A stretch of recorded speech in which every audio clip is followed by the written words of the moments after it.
लाडक्या बहिणींना 2100 रुपये कधी मिळणार? मुनगंटीवार म्हणाले, चर्चा करून भाऊबीजेपर्यंत. लाडकी बहीण योजनेबाबत बोलताना माजी मंत्री सुधीर मुनगंटीवार यांनी महत्त्वाचे विधान केले आहे. विधानसभा निवडणुकीत महायुतीला प्रचंड बहुमत मिळालं असून या सरकारचा 5 डिसेंबर रोजी शपथविधी पार पडणार आहे. मात्र मुख्यमंत्रीपदी कोण बसणार याबाबत अद्यापही निर्णय झालेला नाही. दुसरीकडे लाडकी बहीण योजनेमुळे मोठ्या प्रमाणात फायदा झाल्याची कबुली महायुतीच्या नेत्यांनी दिलेली होती. निवडणुकीआधी महायुतीच्या नेत्यांनी महिलांना 1500 ऐवजी 2100 रुपये देण्याची घोषणा जाहीरनाम्यातून करण्यात आली होती.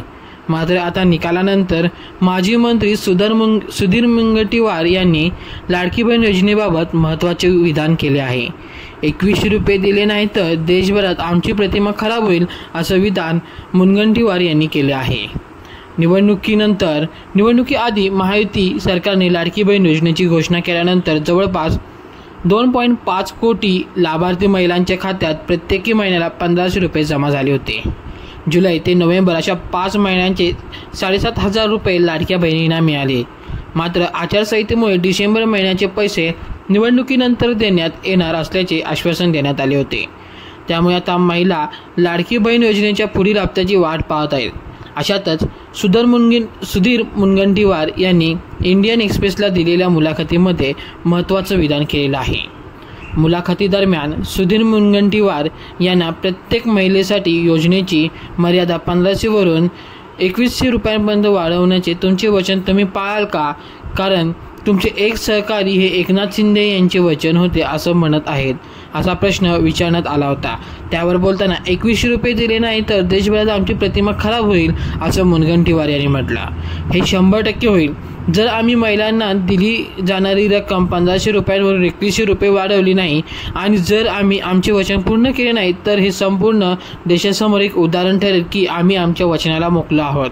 मुख्यमंत्र्यांना पत्र लिहिणार आहे की आपण आपल्या शब्दांवरती ठाम राहायला हवा. महाराष्ट्र जाहीरनामा समितीचा अध्यक्ष या नात्याने मी आमच्या जाहीरनाम्यातील आश्वासने धुळीला मिळून देणार नाही. आमच्या सरकारने प्रत्येक पात्र महिलेला 2100 रुपये देण्याची क्षमता आहे. मला वाटत नाही की आमचा कोणताही मित्रपक्ष याला विरोध करेल, असं सुधीर मुनगंटीवार म्हणाले आहेत. वाढीव रक्कम कधीपासून दिली जाणार यावर चर्चा केली जाईल. जानेवारी की जुलै कोणत्या महिन्यापासून ही वाढीव रक्कम द्यायची यावर चर्चा केली जाणार आहे. आम्ही मागील वेळी भाऊबीजेच्या दिवशी ही योजना लागू केली होती, त्यामुळे आम्ही पुढील वर्षी भाऊबीजेच्या दरम्यान ती वाढवू शकतो, असंही सुधीर मुनगंटीवार यांनी म्हटलं आहे. तसेच योजनेची रक्कम वाढल्याने तिजोरीवर किती बोजा वाढणार आहे याबाबतही मुनगंटीवार यांनी भाष्य केलं आहे.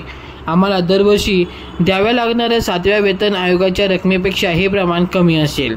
महिलांना पैसे देण्याच्या बाबतीत लोक हे प्रश्न का विचारतात? 3,000 कोटी रुपयांची जमीन व्हिडिओकॉनला 30 कोटींना देण्यात आली तेव्हा कोणीही प्रश्न विचारला नाही, असं सुधीर मुनगंटीवार म्हणाले होते.